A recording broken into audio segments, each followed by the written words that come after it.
pour nous aider Moka. Ils ont fait intérêt na yo, intérêt na ngai. Dans ce côté, on a laissé ma qualité na ngai. Pour le bas qui vis-à-vis à moi na Moka, Kaboul na Kaboul. Oh, tombé na Kaboul Kaboul. Oh, à cause ça, ils sont même na Congo.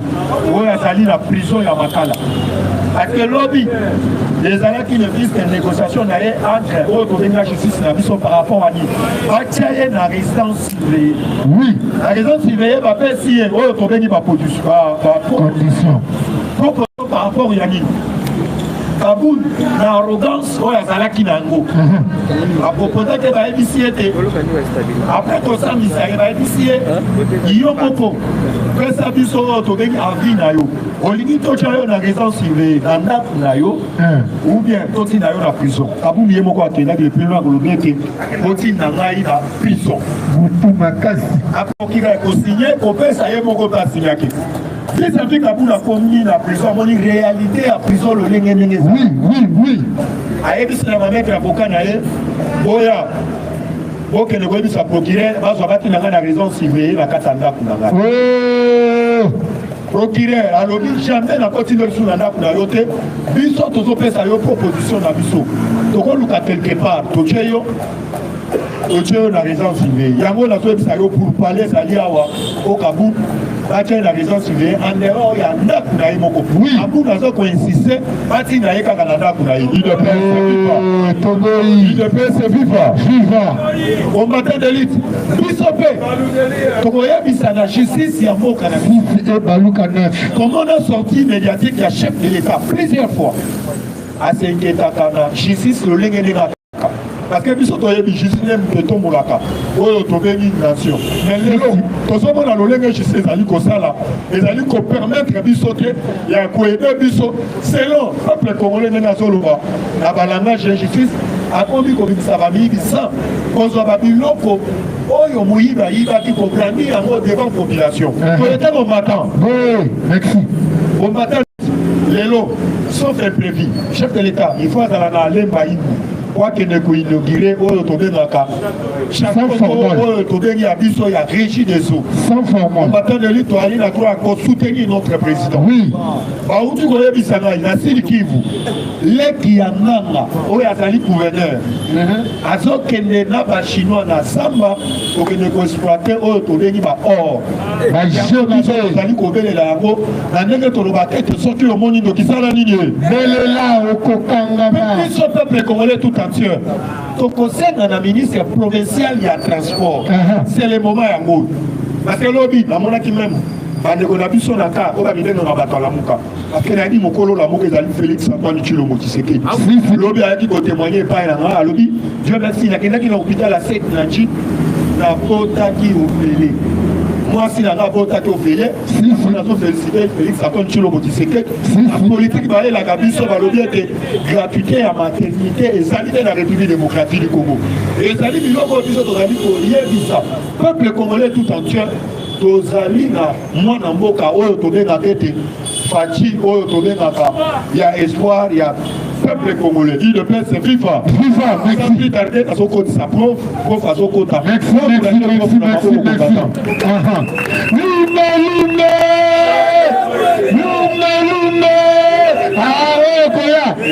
Allez, fatigue-toi. Allez, fatigue-toi. Avec le soleil. Écoutez bien les informations. Merci beaucoup, Ndegokas. Écoutez bien les informations. Nazobanda, d'abord, bonjour à tous. Bonjour. Nalinga Abino, parce que vous faites ce que nous sommes. Nazobanda, les bossons, le Congo, on n'aura plus jamais la tête à Congo, idiot, là, illettré. Plus jamais. Est-ce que dans le pays, on a fini? On n'aura plus jamais des idiots là-bas illettrés. Je vais là pour le moment. Quand je parle idiot, donc on ne pas individu, on a dio. Individu à dio. Donc c'est là, les dios, c'est quoi? C'est manque à politique, là, manque à diplomatie. Tout le monde là-bas, on se la Congo, jamais. Au Congo, à la tête, on aura un président politicien et un diplomate. Et au Congo, il n'y aura pas des illettrés. On a vu le mot sous il y a des lettres. Il y en a illettrés, des lettres dans l'alphabet. Donc, dans le Congo, dans Moutounango, on n'aura plus jamais de gens qui n'ont rien.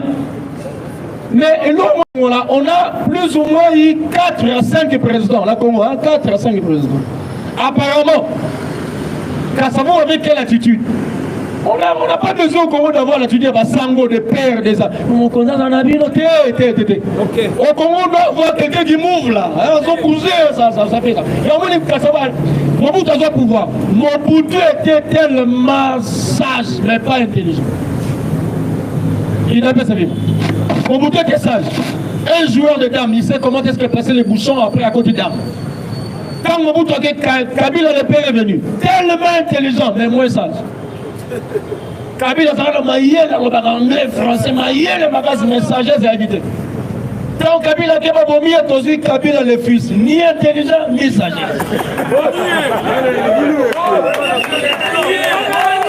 Un bourru. Il n'est pas vivant.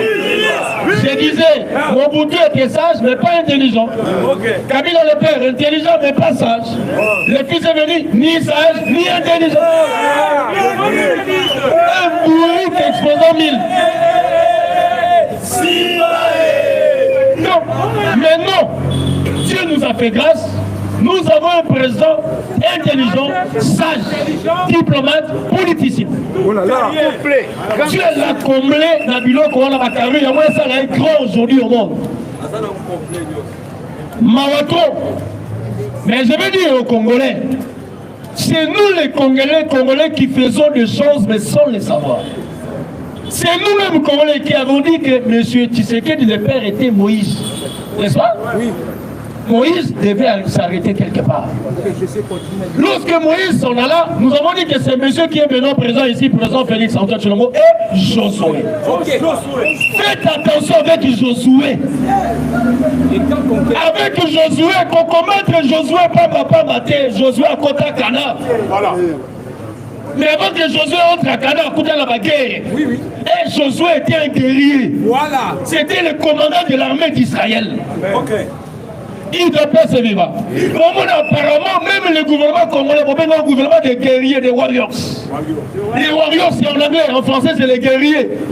Alors, même sans imaginer que Josué, c'était un guerrier. Voilà. Le président, c'est lui le chef de l'armée, le commandant suprême, les grands de la nation. Donc, avec Félix, faites attention. Oh, général, ça n'a pas. Parce que le général en chef, c'est Félix. Josué. Mais pour que Josué entre à Cana, Josué devait passer par un terrain, une route. Vikaï, une petite ville, mais 20 ans Israël. Josué était curieux. Comment est-ce qu'elle a quoi? Parce que Dieu lui avait dit, nul ne se tiendra devant toi. Voilà. J'ai dit Dieu. Merci. Il est tout puissant. Donc, c'est que Dieu avait menti. Non, Dieu n'avait pas menti. Quand Josué a côté du Seigneur, qu'est-ce qui se passe avec des hommes à la carte? Il y a des gens qui ont touché à l'interdit. Merci. Donc, au Congo, pourquoi nous ne marchons pas? Parce qu'il y a encore des étrangers parmi nous. Il y a des étrangers, des Rwandais, Burundais, vous voyez le passage dans un Congolais. Moïse, des étrangers, ces étrangers doivent être guest house. Il faut quitter pour que nous puissions aller de l'avant. Lorsque Josué a commencé à être vainqueur, victoire sur victoire. Il a passé journée après sa ville à Jéricho, à Kota Kana. Merci. Mais attention, avant aussi d'entrer à Kana, parce que Kana était une ville des gens, des géants. Donc, il y a un moment où il faut Kota, Félix a gagné un mandat. Gagner à Kota, parce que ce sont des sa destinée après ça va Congolais et Senghor. Nous sommes aujourd'hui la première puissance mondiale en tout. Parce que c'est aussi spirituel. Aujourd'hui, Congo, ça boussole, le monde a Nicolas Télémi. Tout le monde a honte à l'angle parce qu'il faut regarder la RDC pour reçu. Que tu sois aux États-Unis, que tu sois en Russie, la France, Belgique, c'est d'abord les Congo. Pour la première fois au monde, un président noir prend le courage pour dire c'est moi la solution. Pour la toute première fois, il n'y a pas un Africain du Sud, ni un Angolais, ni un Égyptien, mais c'est un Congolais. Centre.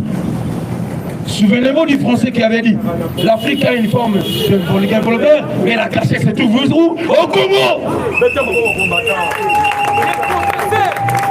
IDPS viva. Autour de la pasteur Ngalas. Lorsqu'on a découvert la carte d'Afrique, la carte d'Isaïe, du Congo, la carte de l'ancien tabernacle d'Égypte, il y a Israël. La carte de Mabélé, il y a RTC. C'est historique. C'est significatif.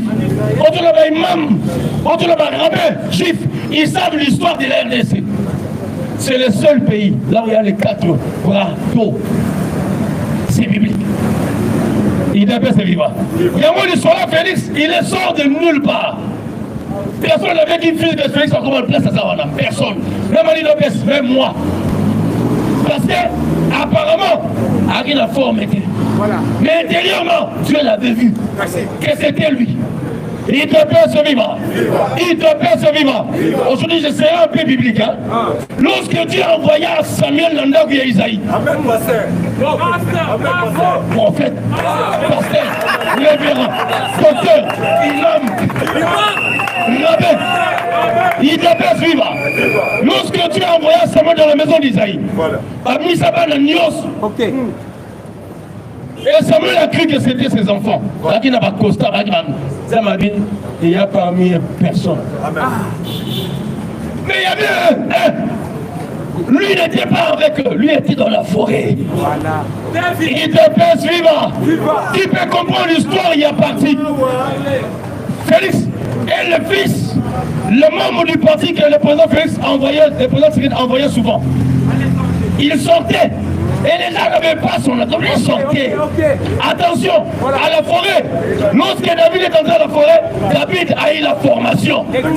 Il a combattu le lion, il a combattu l'ours. Il y a quoi ours dans le lion la moulaï. Et qu'est-ce dit David? Ah, je vais dire une chose. Je vais dire aux combattants, il n'y a pas de héros sans histoire. Voilà. Tout héros a une histoire. David a dit ceci, dans la forêt, lorsqu'il était dans la forêt, j'ai combattu l'ours et le lion. J'ai arraché la proie entre sa gueule et je l'ai dévoré. Wow. Merci. Yango, Jamal Kabound, les voisins venaient sur la ligne, rien. Voilà.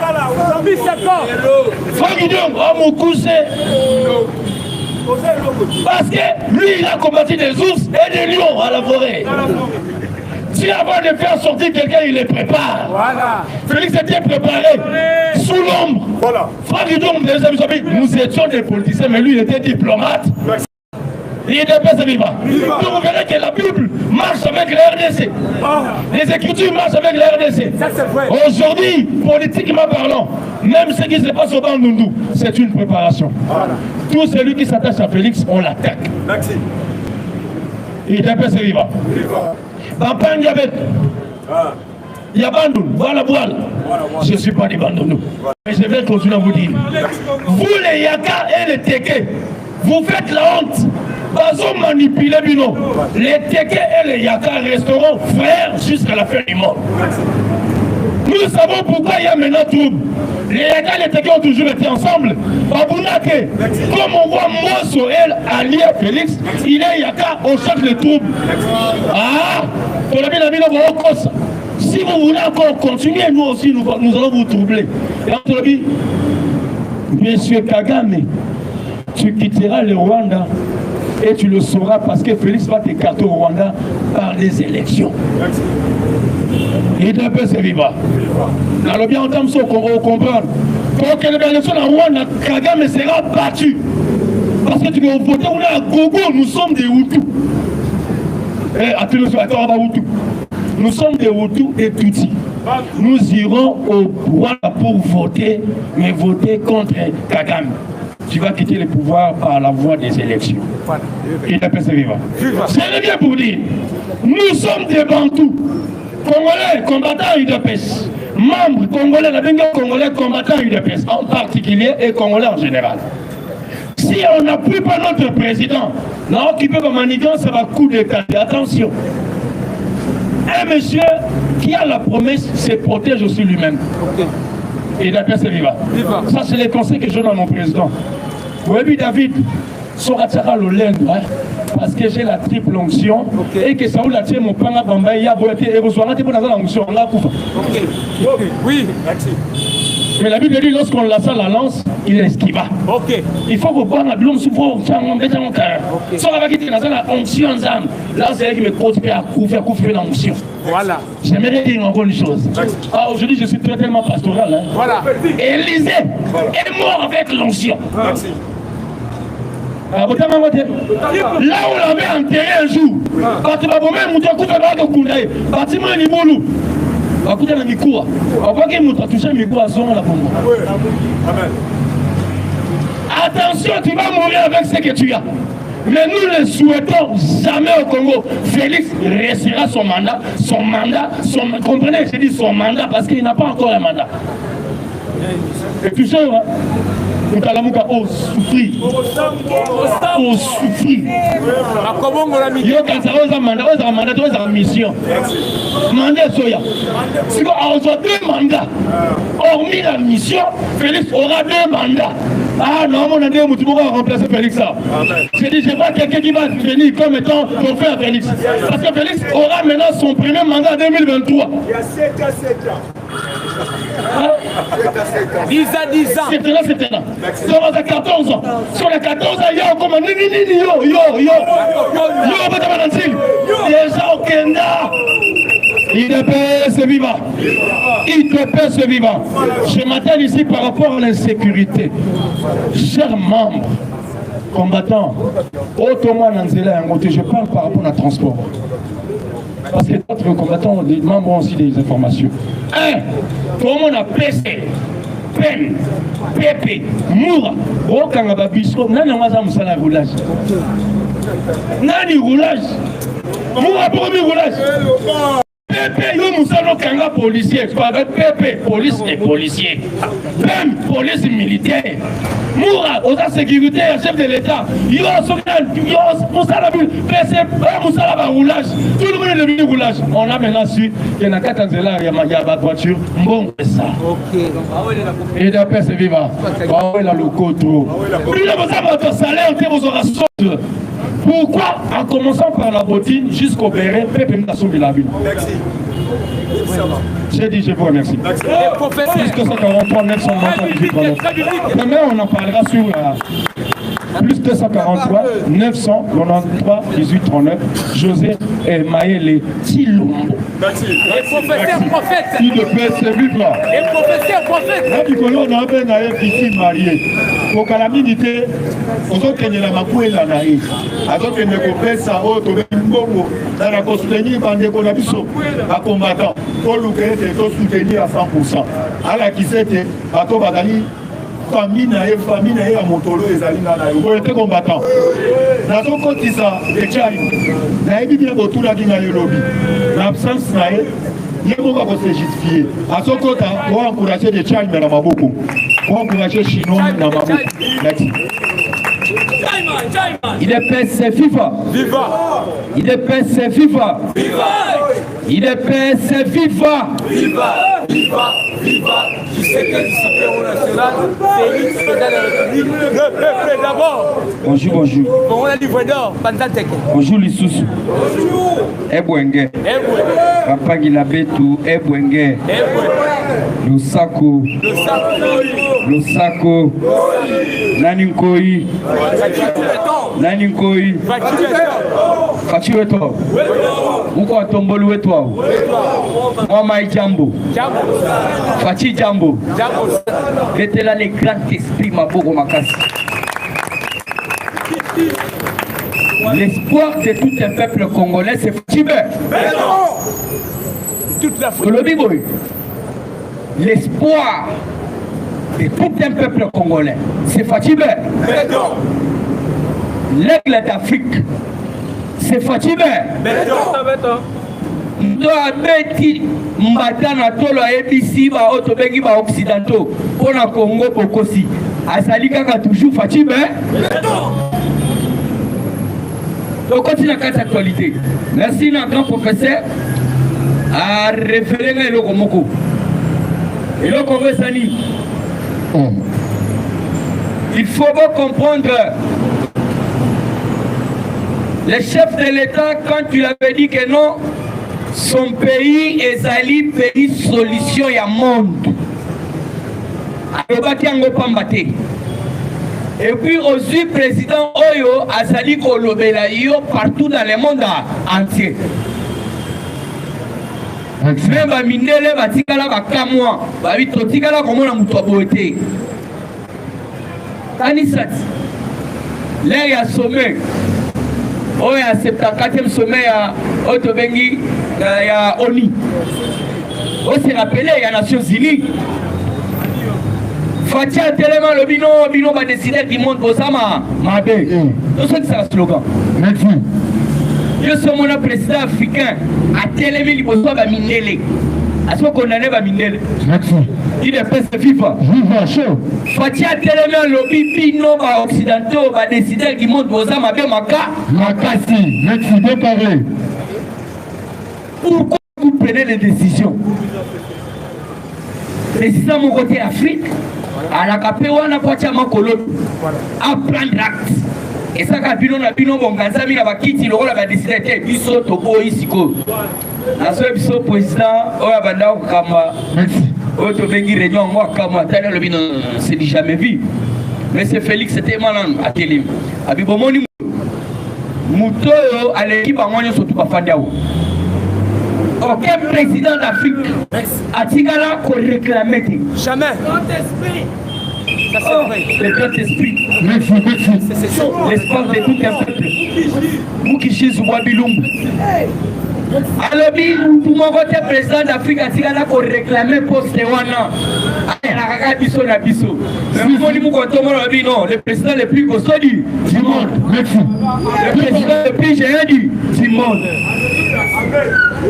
Président on a dit mais non, monsieur Olobi Mamoko Motouya puisque même bateau yo o balandi yo o balobi liboso na yo batikali koloba makambo te mais yeba ngo banda lelo komi décident du monde. Betela mko tombolo maboko. Merci chaud. Alors ngokuna mabe akomi na kati ya Otobengi Vatican. Il ne peut se vivre. Donc on ne cesserait jamais de le dire. Il faut le dire et le redire. On ne cesserait jamais. C'est depuis l'histoire. Pas plus nécessaire un président africain et surtout congolais qui t'a fondé. Ok. Jamais vu. Le grand esprit. Papa Dani Fatia Soya Amino. Et là, on est à Katinayo. On est surtout dans la bango. On a monté. Fatia Longwe na Katia Kiti. A le but Fatia Beto Fa. Yoka bateau, Basaki na collège à bateau, na concert. Mais papa, Kolito te dit, tu comprends pas. Papa, on va sceller ça la gâté. Président d'Afrique à Outiguna, à Katia Afrique au Pessekit. Peut-être la Méli Tringo Tondeli. Papa, le bibo fan d'Akuna. Au Moni Moutoy. Et là, on a mon Akatinaye. Il n'en est beau saboé, moi et mon amour. Et ça, c'est là mon tombolo. Aujourd'hui, information, il y a des bosses ali, pris à passeport, et quitte ma billet d'avion, et quitte Mbandaka, $90. Mbandaka, $90. Sans formal. Yo solo bao, facha so sarate. Mbandaka $90. Ah, ben à Zoëb Sabino, Tolo Bati. Ici, il y a fabrication de câbles électriques. Alors, il va produire ma signebe. Donc, papa Nabiso, il y a côté la ligne maritime. Déchet wana. Déchet à Matisi Bidja, il y a ligne maritime. Donc, Fatih a assaini la finance. Ligne maritime congolaise. Sans formal. Aujourd'hui, on a fait ça ligne. Basi à Basoda, Naba, Mibali à Basoda, Bakoufela. Qui n'est pas na bango. C'est ça 50 000. Merci, Aya. Aujourd'hui, on a fait ça ligne. Qui n'est na Chopo, na Équateur. Tout na bango. Aujourd'hui, on a fait ça ligne. Qui n'est na Ijofa. Loba. Ozolo ba fatia sali lo tekende na bulungu. Et pas bande na biso ya bandu. Lobela. Ke tu na bango. Ozolo ba fatia sali tekende na Kanluka. Naka Luka, place au matin, fala bando sala qui te dit, qui est wana. Oui. Tout na bango. Oh, tout na fatia sali, tout na bidé, et comico, combien? Merci. Ozo tout na fatia sali ni yaya. Mwana Muteki Ndunda, na mwana ministre, baso tanga na collège Bobo, Sans formal. Bien parlé. Merci. Est-ce que vous savez que ça va exploit? Insalamable à l'époque à Kanambe. Comme Salamable. Vous savez, on a ça dans puisque on est à la Kikajosha. Bato surtout, parce qu'on critique Fati, parce qu'on le basalité. Parce qu'il va comprendre que en 2023, Fati toujours alors, information du Sali, parlons d'une délégation du Congrès américain chez Kagame. Il est prêt à vivre. Écoutez bien les informations. L'Américain, un mauvais poteau à la bango, l'issue du Golo Yali, Yalifou. Américain, une délégation. Il y a Congrès américain, il y a États-Unis. Na Kigali, na Kagame tête à tête. Si vous voulez que l'on soit au moment où nous sommes pendant la guerre à Est, Basagoya, Kosala dit n'importe quoi et pas M23, Batuga, Kagame Atindi. Nasako Yok en information partout par le vie. Les États-Unis d'Amérique ont mobilisé 200 quelques millions, soit combien de millions pour la élection. Il est passé vivant. Voilà, merci papa. 27 millions. Net au côté des États-Unis d'Amérique.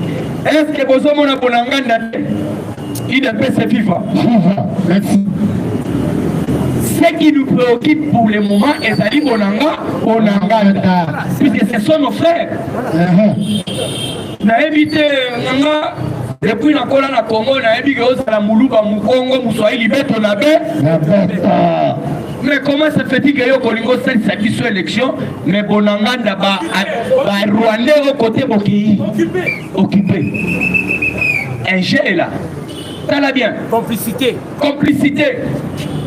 Nayango tozobeta mbele papa américain.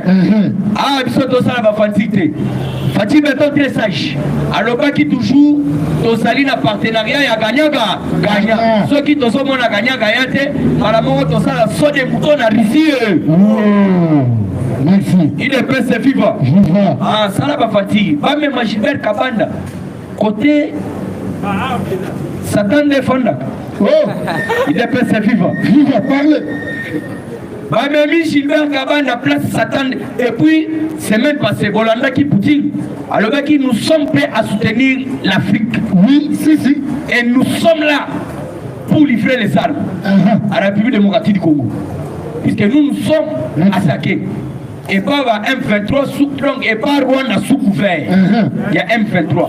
Et puis il faut féliciter Fati les autres Amboulabou. Fati Telemi Liboso Batouno surtout à Soko dénoncer l'agression lâche et barbare. Écoutez bien les informations. Tu as un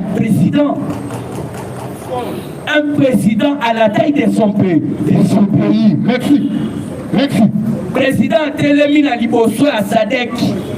Batutu bafandi wana zobisa bango j'ai des noms donc naza ko dénoncer comportement agression lâche et baba cela veut dire Paul Kagame azali barbare mouné non siko délégation ya congrès américain OK côté barbare OK ko lukani Lili. Écoutez bien les informations. Merci. c'est simple à comprendre. Fati Bazola la paix. Je vous dis, Fati n'a jamais échoué dans ses combats. Bon, moi, on a comme on a posé parole. C'est là, ma touséa, patron satellitaire, char de combat, hélicoptère. à Krimundunda. Krimundunda. Tout le Gilbert Kabanda. Merci. Alinga Kiacha Tembe Babi, ah, monsieur, so Meka, Soko Socha Tembe Meka. Meka toi Meka te. Krimundunda. Sko elo et comme ça, Zandele, donc il va la kissier hélicoptère.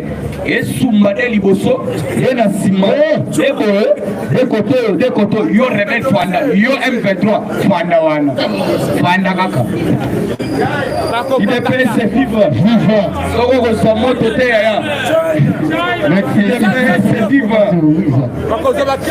Sadek, toujours Sadek. La RDC a besoin de soutien. Parole du maître Fatime.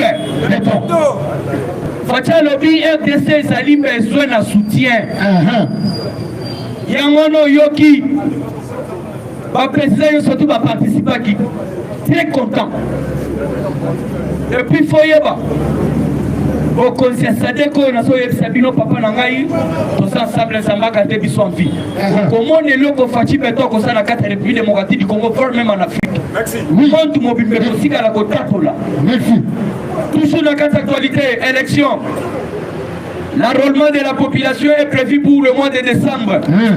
Mais nous, la population, nous voulons l'identification de la population parce que c'est une stratégie de combattre l'occupation des étrangers en République démocratique du Congo. Il est pressé vivant. La Landi, puisqu'il y a équipe Mokosa de Chakuna, na Otobengi, la Séoul. Corée, merci. Équipe, il y a Otobengi, Basper et à côté à Seni. Ça déjà dans Séoul. Quel que soit Otobengi, quitte complet Otobengi, il y a ma l'élection. Na yango de Toyoki Moko.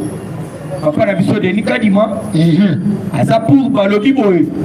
Bakosala enrôlement. Na décembre.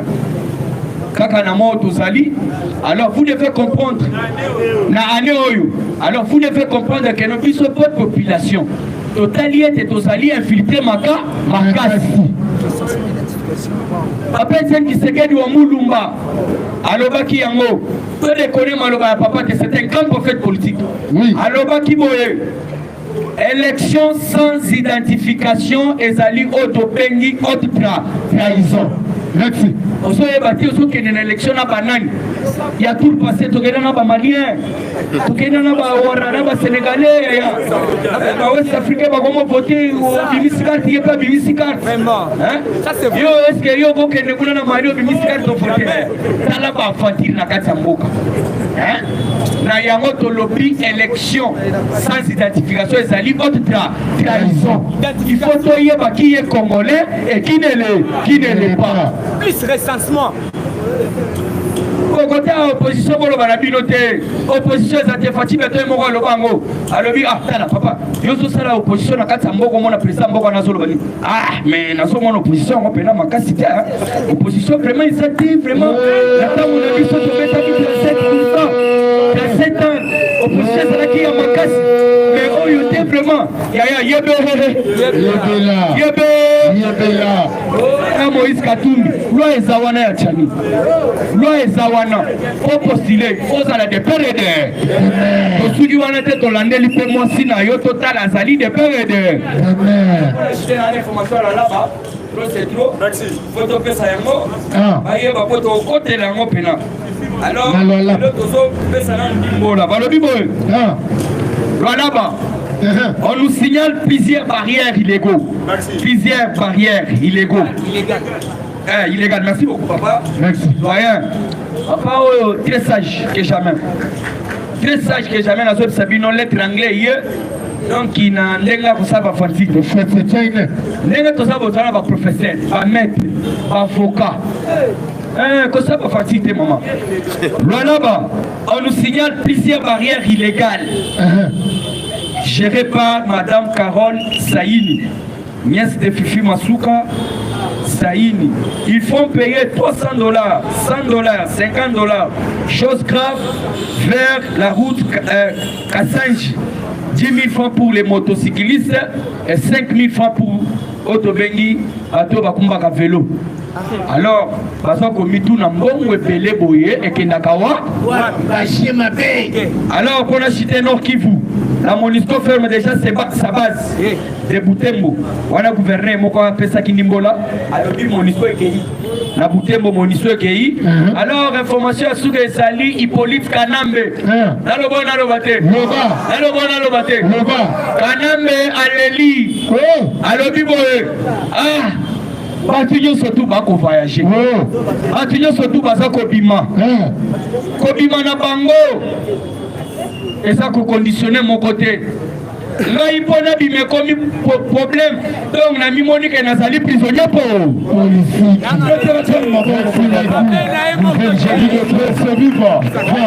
Il te presse vivant. Voilà la benga kae chinois ba congolais. Combattant d'élite sans plus tarder. Congolais bisa maman Fifi Masuka na Lualaba. Il fallait bisotoyer ma vérité. Oui, pour l'uni peuple congolais agno kwa makana kati ya Lualaba. Quand on soutenir chef de l'État. Oui, si caché à Bakou, il y a Bakou, c'est un procureur de l'UDPS. Procureur à Sokota, moi encourager le procureur à Mabou pour combattre.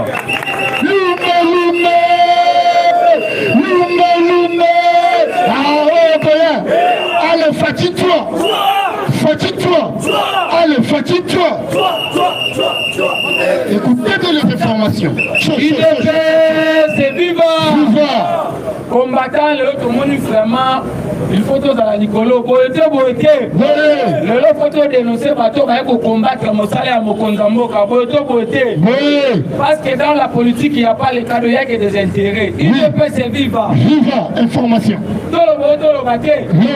Il y a l'Iboso Tobanino dans la gestion catastrophique. Il y a Maman Fifi Masuka na kati ya Lualaba. Il ne peut se vivre. Vous avez vu le gendarme financier, la personne qui a initié la patrouille financière, Gilles Alingete Azan na kati ya Lualaba. Il ne peut se vivre. Il est aussi allé enquêter la gestion de Maman Fifi Masuka na kati ya province. Il ne peut se vivre. Il faut voir Baboye. Et ça, la bataille est là, on va combattre mon salaire à mon Konzamboka. Tout le monde qui sont dans l'Union sacrée, ils ne sont pas venus pour venir accompagner le président de la République, mais ils sont venus pour leurs intérêts mesquins individuels et puis partisans. Ils ne peuvent se vivre. Si nous on dit ceci, la seule ou les seules personnes qui sera devant la population, c'est le président de la République. Et nous sommes là pour dénoncer tous les antivaleurs, tous les gens qui sont là pour détruire le travail fourni par le chef de l'État. Ils ne peuvent se vivre. Le président de la République, sauf changement, les lois à cause de Lemba Imbu, là où il va aller inaugurer les signes de traitement à Maï. C'est pour la première fois depuis plus de 3 décennies que ici il y a traitement d'eau. Lemba Imbu, c'est dans il ne peut se vivre.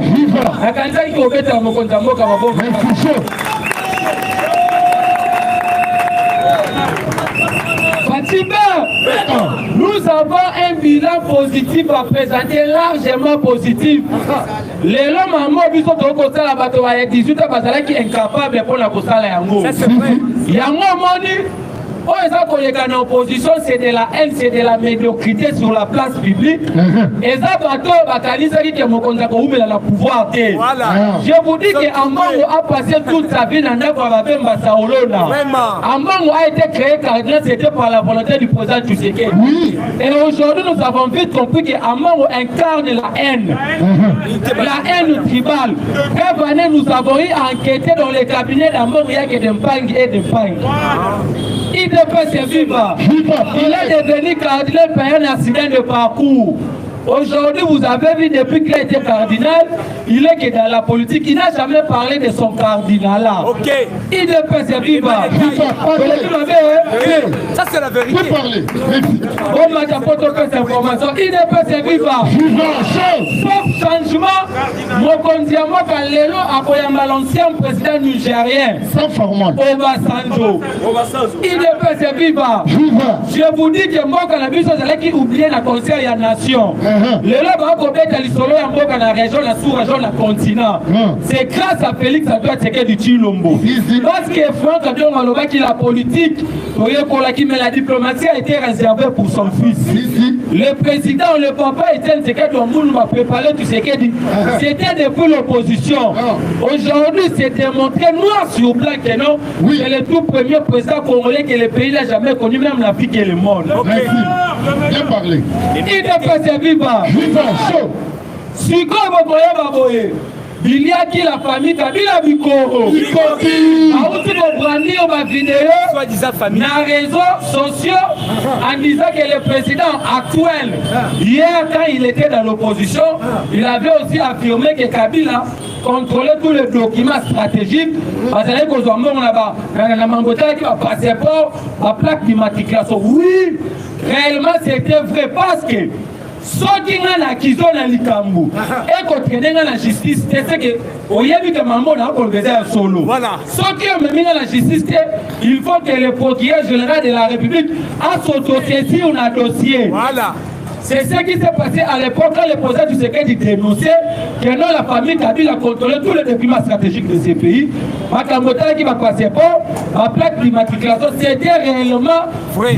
Pourquoi? Parce que c'est démontré que nos carrés miniers, nos actifs, nos forêts, nos eaux, nos gisements a été contrôlés, vendus par la famille Kabila à l'époque quand ils étaient au contrôle du pays. Il ne peut se vivre. C'est ce que nous on dit, c'est si notre combat c'est de rappeler la majorité en 2023 pour répondre toutes les lois protégeant les anciens présidents au détriment de la population congolaise. Parce que c'est en violation avec la Constitution. Tous les gens qui sont devenus des donneurs de leçons aujourd'hui, en commençant par Martin Fayoulou, c'est parmi les gens qui ont voté selon à l'époque l'UDPS était dans l'opposition. C'est ce que nous on dit que non, tous ces bandes de médiocres qui ont fait l'école buissonnière de l'opposition. C'est curieusement voir un président de la République en train de dire que non, il n'y a pas de l'opposition. C'est une opposition faiblard. C'est une opposition qui a démontré ses limites. C'est une opposition, il y a pas de commis. Il ne peut pas se vivre. Où qu'on déloger les petits frères de l'ancien président Joseph Kabila, Zoé Kabila, où qu'on déloger la résidence à Gombe. À ce moment-là, il n'a pas de l'État. Je vais dire un ministre qui a évalué ce rapport au Makasi.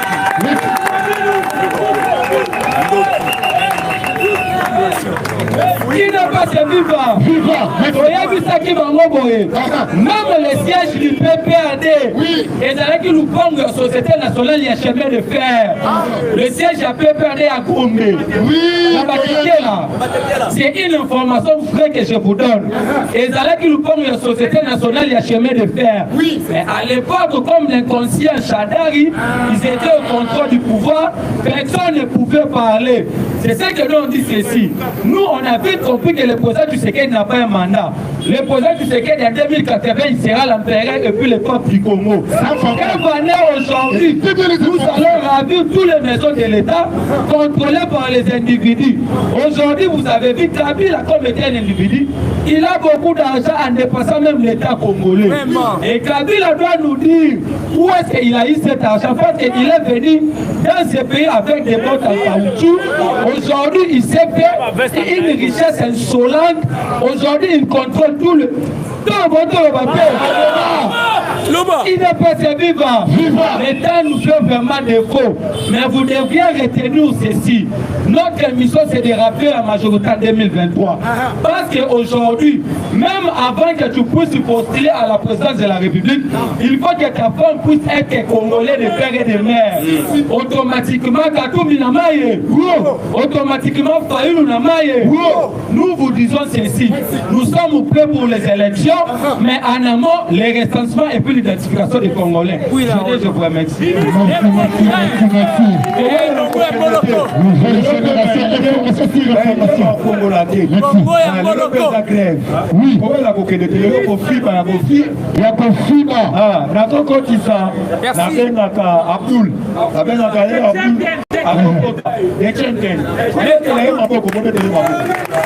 nakosenga na balandi na bino nyonso balanda biso na banzela betadoike bosabone na nouvelle génération bosabone bokomante bopartage boaime ya roger luma bazolanda yo en ligne merci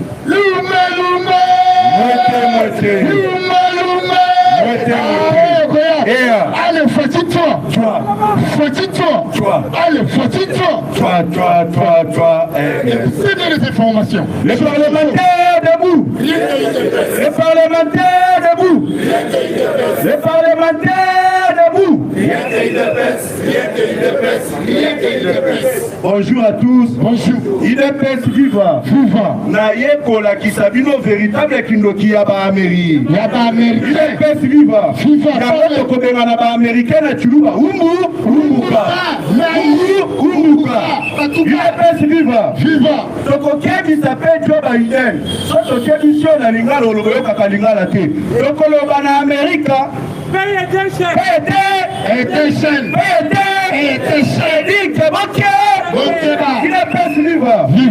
Les États-Unis d'Amérique, bazali banokimine. Les États-Unis d'Amérique, babandaki kobongisa lolenge nini bakobongisa chef de l'État. IDPS viva. Yango bomonaka na Genève. Moïse Katumbi azalaki nationalité za. Ce sont les Américains qui ont obligé qui chef de l'État après ça est passé pas congolais. Les mêmes Américains, Bajiba Bindisi n'a doté de Nimukwe comme candidat à l'élection 2020. Mais comme il tourne à Moïse Katumbi azali étranger, le Nimukwe azali pétra. Pour pousser l'élection, les Américains disent ceci. Nos alliés prêts à couper sa vie 27 millions de dollars pour l'élection et Salema. Il n'est pas si vivant. Tout les Américains, il n'est pas si vivant. Les Américains se sont tenus M23. Les Américains ont abandonné Moutouazali comme Paul Kagame. Il n'est pas si vivant. Après qu'il y ait un secrétaire d'État américain à Congo et Anthony Blinken, il n'est pas si vivant. 3 sénateurs américains et 3 représentants du Congrès américain à Kigali. Il n'est pas si vivant. Pour renforcer la relation avec les Rwandais de Paul Kagame. Il n'a pas de partenaire dans l'issue. Mais secrétaire d'État américain ailleurs, on a trouvé les solutions, mais a trouvé les solutions. La Simanaye, ils vont renforcer les relations à Rwanda. Il a fait vivre. Et puis, Joe Biden a 7 ans, Félix. Félix n'a pas le droit de coopérer avec la RIS. Et le départ de la MONUSCO du territoire congolais n'est pas possible. Non. Les alliés étaient souverains. Ok.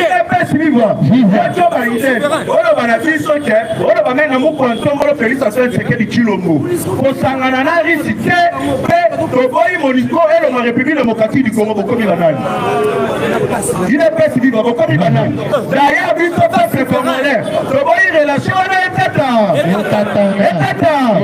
il est presse vivant. Voyez, coup d'État manqué contre chef de l'État. Et pas François Béa, américain, François Béa, Azali Seya, Amérique. Il est presse vivant. Il y a moi un livre qui a Koyan qui va libérer François Béa. Donc, il y a François Béa à Paris, à côté de l'hôpital américain. Il est presse vivant. Vous comprenez qu'il y a américain qui va partenaire à Bissau. Il y a il est presse vivant. Nous, les peuples congolais, tous allés la poste, il y a adhéré à la ricité. Mais tous les Oukadé va presse à Bissau Mando qui tombe où il est presse vivant. D'accord, presse à dire l'exemple, moi, que les Américains,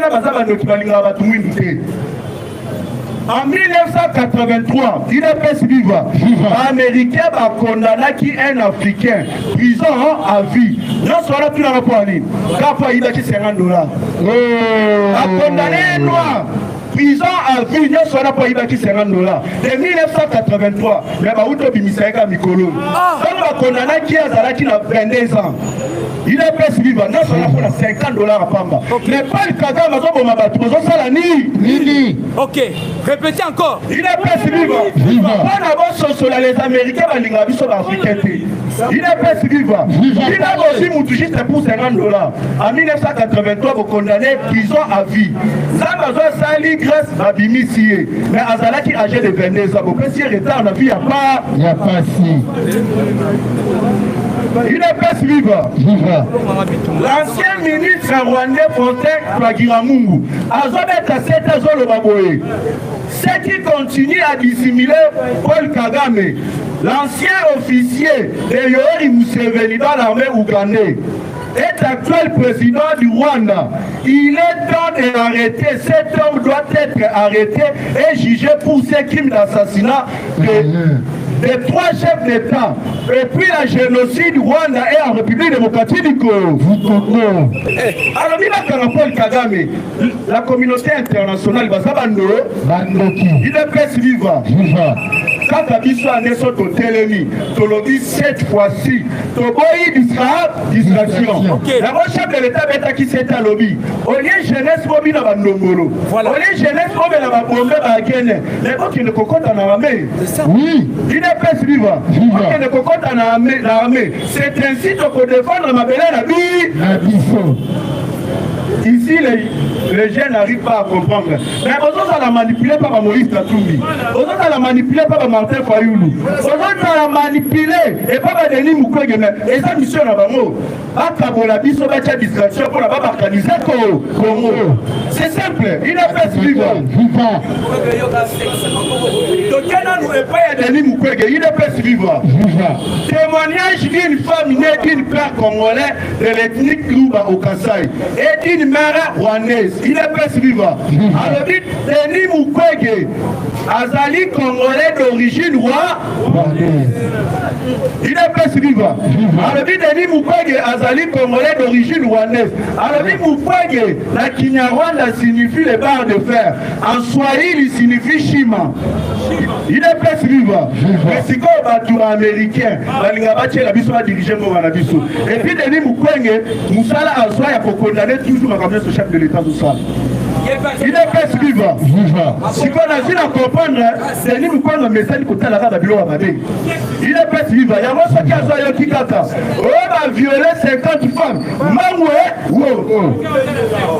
Ce qui a soyé qui on va violer Banamike. Mangoué. Il y a moi le Guinéen comme le coup la Liba. Il est presse vivant. Franck Diongo a appris le retrait de son nom sur la liste des nouveaux mandataires. L'opposant Franck Diongo est tombé malade. Aya dit que la liste des mandataires va rebima. Comment on a eu le Makatel? Franck Diongo a maladie à quoi? Il a Azali hospitalisé dans la clinique universitaire de Lubumbashi. Après ce chef de l'État réhabilitant, il est presque vivant. Opposition exaltée. Nous avons que des opportunités. Nous avons toujours avantage à Pochinaba. Il est presque vivant. Pour la cochiter. On a consulté le ministre de l'urbanisme et habitat. Décide ya kobenga Zoé Kabila. Là, ça tombe à bureau na yena nani il y a l'État. Il est presque vivant. Avocat Zoé Kabila ba yena ba mikande belé lokola ba écrivain. Le ministre de l'habitat a lobby na boyi vote de Liban. Vote de Liban. État de droit to lingi yango. Baye ba keto ko récupérer biloko nyoso ya le. Na suka to ko ba bango Fatimbe. Attends, merci. Merci. Parce que merci le président Narangete. Azo bengi sa Fumuzu, Azo Kota, pour encourager Fumuzu na Babo. Merci. Lume.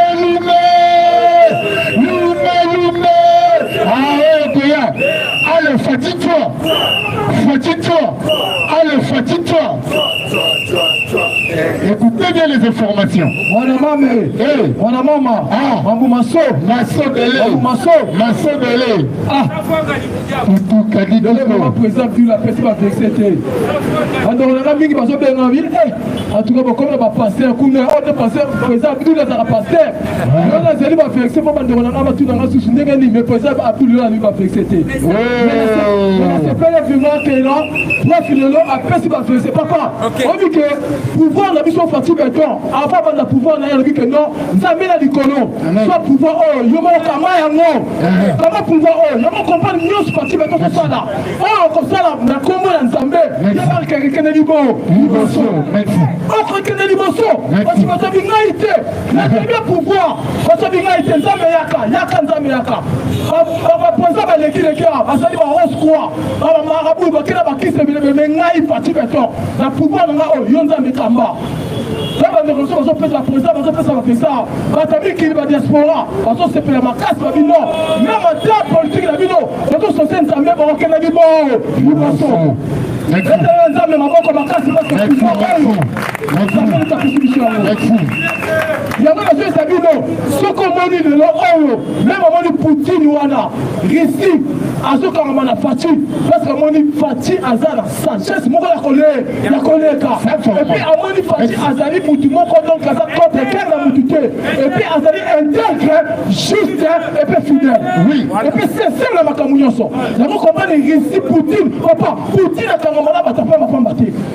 Et puis, on est là, on a confiance là, on a pas ma pomme. Même Occident, dans ce monde, Occident, même on est comité international, Poutine a l'ingrabamoté.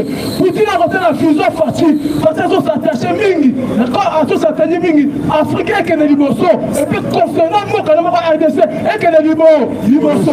Poutine a l'ingrabama président, on est bango moko bazalaka, la souci à moi quand on a bango. Poutine a l'ingrabamo, a l'ingrabama quand on a social là, na ba occidentaux na ba économique ya nini ya comité international pour la bango ba la souci ba génocide et puis ba za rabatu na nini ba franc-maçonnerie et puis ba za rabatu ba za contre l'économie ya batou occidentaux au monde la moment de foutir na so pied parti par matin parce que parti a ko bouleverser système na ba occidentaux et puis ko bouleverser système ya comité international mais tata maboko comme merci nous allons comprendre le nom parce que ça récit dans ma camoufle surtout. Nous allons comprendre le nom non, mais c'est qui vient avant-hier comité international dans MONUSCO parce qu'il va bien marcher parce que tout ce pouvoir sika en 2018 2019 babengi ba Martin Fayoul babengi ba Moïse Katumbi bafani na Kabila na bakakame bafani na ba Jean-Marc Kaboul ba François Béla parce que bien facile babengi ba plus monter ba be na kala il va se trouver ba le 2021 2022 parce que ba bien mo ba be depuis 2019 parce que pouvoir Kakasika boy avec le combat est facile il va combattre ça dans le comité international surtout concernant les français quand faut du pouvoir même en français parce que pas quitter la pouvoir français et nous va bien on a télévision qui va jamais que Kaboul on a va François Béla nous va comprendre qui va copier dans le Canada la raison comprendre le parti dans l'ailleurs a bouleversé le système oui la batuana la raison que non va bien la communauté internationale quand on va comprendre que non a le qui fatigue la diplomatie a su fatiguer a le qui fatigue la coup d'état a su fatiguer yes qu'on est copie de maman Zali 2021 pas bloqué social l'économie le travail parce que le 2021 on fait la fatigue mais le couteau le fou le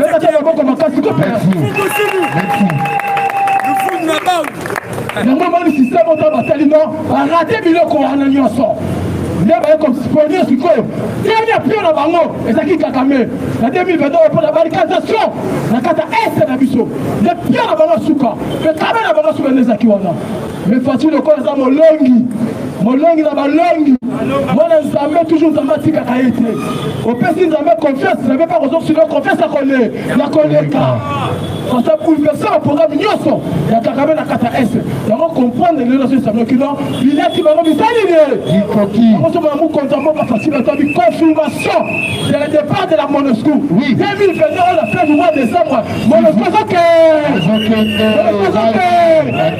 MONUSCO wele yango so comprendre que non facile to tout pour la so que non papa ils ont jeté na 6 mois la femme va passer président il y a CAC, il y a 7 mois, on va passer présent à Sadek, papa, on a vu le pouvoir, on va passer à mon papa, papa, faut travailler, papa, il y a quelqu'un qui est présent à Sadek, et ça, papa, il faut ça moutou, et pour ça moutou, on va intégrer, juste, papa, va avoir le pouvoir, il y a Sadek, on va faire un tel pouvoir, on va faire 5 ans de pouvoir, les batailles forcées qu'on peut passer monde, parce qu'on peut passer Afrique, là, qui s'éclate, il va passer marteau, il y a Sadek, et ça, pas maté. Il y a pas de mission, grade la carte Afrique. C'est qu'on a une mission mounée.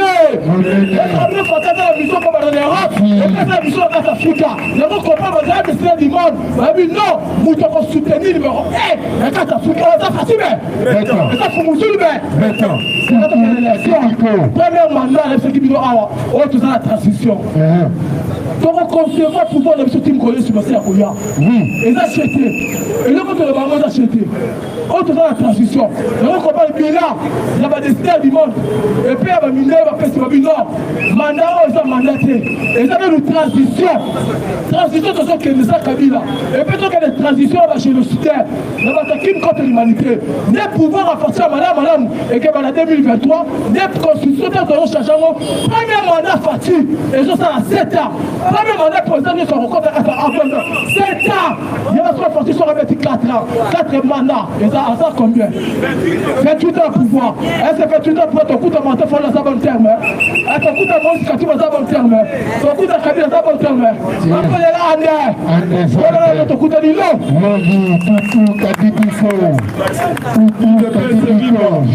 à son compte, c'est la bilan, merci le lui de paix. Oui. Merci à son compte, on va encourager Messi là-bas. Merci.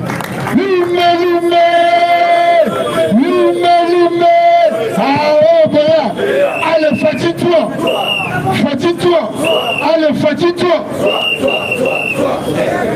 Écoutez bien les informations. UDPS viva. Mwana Mambu Maso. La bino politique comme elle est.